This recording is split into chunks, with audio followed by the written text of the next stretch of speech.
श्रीगुरुवे नमः। अज्ञानतिमिरान्धस्य ज्ञानाञ्जनशलाकया चक्षुरुन्मीलितं येन तस्मै श्रीगुरुवे नमः। ॐ सहनाववतु सहनो भुनक्तु सह वीर्यं करवावहै तेजस्विनावधीतमस्तु मा विद्विषावहै। ओम शांति शांति शांति। प्रणाम भगवान। वेदांत टिप्पिका परमहंस स्वामी श्री योगानंद जी महाराज, जिनको आलू वाले बाबा भी कहते हैं भगवान, और हमारा टॉपिक चल रहा है ब्रह्म की असंगता। तो यहाँ पे जिज्ञासु का प्रश्न था कि असंग होकर ब्रह्म सृष्टि का कर्ता कैसे है और एक ही सब व्यवहार का हेतु है, तो सब एक समान क्यों नहीं होते। तो स्वामी जी ने बहुत ही सुंदर सुंदर दृष्टांत देकर और कथा सुनाकर समझाया कि भाई एक ही सत्ता से सब व्यवहार चल रहा है, तो सब एक समान क्यों नहीं है, और ब्रह्म जो है वो असंग होकर सृष्टि का कर्ता कैसे है। तो अब स्वामी जी जो हैं टहलने निकले हुए हैं और वहाँ पे उन्होंने मुमुक्षु को बताया आम के उदाहरण से, आम के पेड़ के उदाहरण से।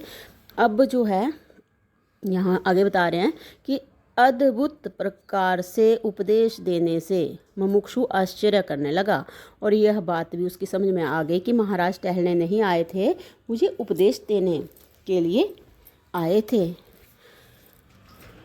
संत उसकी मनोकल्पना को समझ गए थे।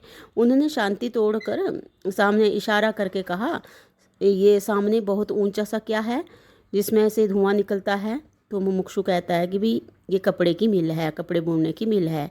तो संत बोलता है कि मिल क्या है। तो मुमुक्षु बताता है कि भाई जिसमें कपड़ा बुनने का सब काम यंत्र से होता है उसको मिल कहते हैं।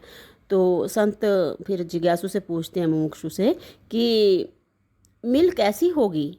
तो मुमुक्षु कहता है कि भाई क्या आपने कभी मिल नहीं देखी है। तो संत कहता है कि भाई नहीं देखी है।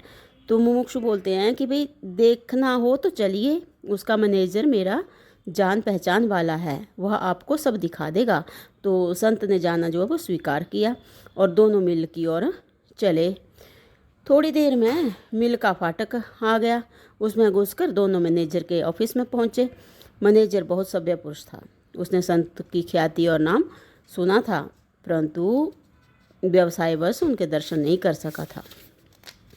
मुमुक्षु से मैनेजर को मालूम हुआ कि भाई ये वही संत हैं, वही महात्मा हैं जिनके दर्शन करने को मुमुक्षु ने उससे कहा था। तो उसने अपना अहोभाग्य समझा, मैनेजर ने अपना अहोभाग्य समझा और दंडवत प्रणाम करके अपने पास कुर्सी पर बिठाया। थोड़ी देर में अपने ऑफिस के कागज आदि ठीक कर मैनेजर संत और मुमुक्षु को मिल दिखाने ले गया। प्रथम उन्होंने राक्षस के समान बड़ा काला इंजन बहुत जोर से लाट को घुमाते देखा। तो संत ने कहा कि ये वस्तु महान शक्ति वाली मालूम होती है, जो लट्ठा सैकड़ों मनुष्यों से भी नहीं उठ सकता उसको घुमा रही है। इसके पश्चात जहाँ रुई धुनी जाती थी वहाँ गए। एक तरफ रुई डाली जाती थी और दूसरी तरफ साफ होकर निकलती थी। उसे देखकर संत ने आश्चर्ययुक्त हो कहा, वाह खूब, इसमें जीभ है नहीं और काम इतनी सफाई से करता है। तो वहाँ से आगे चलकर धुनी हुई रुई से बड़ी चद्दर के समान चौड़ा पट होता देखा। उसके पश्चात उसके बड़ा भारी रस्सा बनता हुआ देखा, फिर उसे बारीक होता हुआ देखा। इस प्रकार 4-5 स्थानों पर बारीक होकर ऐसे बारीक 5-5 रस्सों को एक होता हुआ देखा। उसमें से और बारीक होते हुए देखे, बारीक होते होते अंत में जाकर बिल्कुल सूत हो गए। उसके ऊपर उन्होंने बल चढ़ता देखा और बॉबिन लिपट जाता देखा। दूसरे स्थान पर कपड़ा बुनता देखा, कहीं मोटा, कहीं महीन, कहीं कहीं बेलबूटे वाला बुना जाता था। इस प्रकार उन्होंने बहुत प्रकार का कपड़ा बुनता हुआ देखा। तो संत ने मुमुक्षु से कहा, सचमुच मिल देखने योग्य है। जो इंजन हमने देखा है, ऐसे इंजन बहुत होंगे। एक एक काम के लिए एक एक इंजन काम करता घुमाता है। सब में अलग अलग इंजन लगे हुए हैं। संत कहते हैं कि यह बात असंभित है। मुमुक्षु यहाँ पे भगवान बता रहे हैं कि एक एक काम के लिए एक एक इंजन काम करता होगा। ये तो संत बोलता कि नहीं महाराज, एक एक इंजन जो है एक एक काम करता होगा। ये जो है संत जी बोल रहे हैं। फिर मुमुक्षु बोलता है कि भी नहीं महाराज, एक ही इंजन सब यंत्रों को घुमाता है।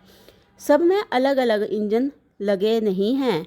तो संत वो आगे पूछते हैं कि भाई ये बात असंभित है। कहते हैं कि ये बात असंभित है। सब स्थानों पर काम अलग अलग होता है। अलग अलग काम के लिए इंजन भी अलग अलग चाहिए। तो मुमुक्षु आगे बताता कि ये बात नहीं है। एक इंजन ताकत करता है और सब में वही ताकत चमड़े के पट्टे द्वारा जाती है। इस प्रकार लाट से चमड़े के पट्टे से जिन यंत्रों में जिस प्रकार ताकत जाती थी, वह सब मुमुक्षु ने समझाया। तो संत आगे कहते हैं कि भी क्या एक ही ताकत सब यंत्रों में अलग अलग काम करती है? तो मुमुक्षु कहता है कि भी हाँ।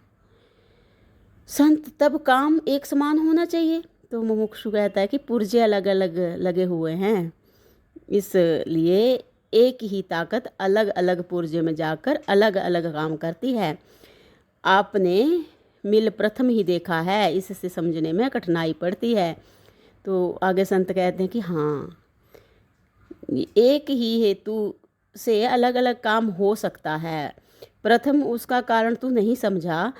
अब तू कहता है कि पुर्जे अलग अलग होने से एक ही ताकत अलग अलग काम करती है। तो मुमुक्षु आश्चर्य करने लगा कि भी जिस प्रश्न का उत्तर मैं महाराज जी से पूछता था, उसका उत्तर उन्होंने मेरे मुख से ही कहलवा दिया।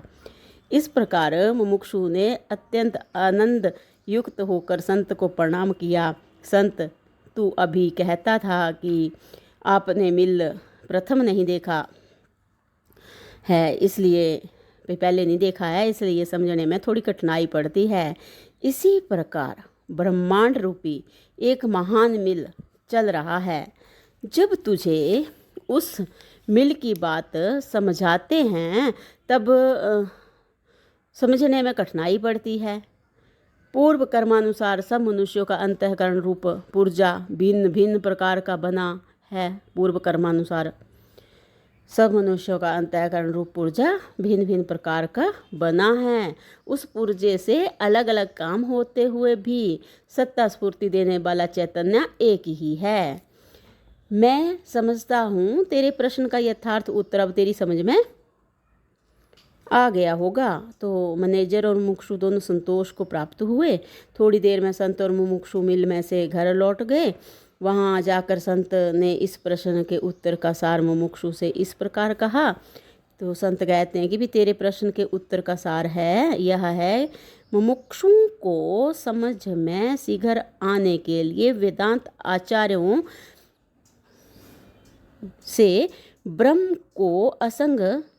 वेदांत आचार्यों ने ब्रह्म को असंग समझाया है कि मुमुक्षुओं को शीघ्र जो है समझ में आ जाए। तो जो वेदांत के गुरु हैं, उन्होंने जो है आचार्य हैं, उन्होंने ब्रह्म को असंग समझाया है और सृष्टि कर्ता ईश्वर को कहा है।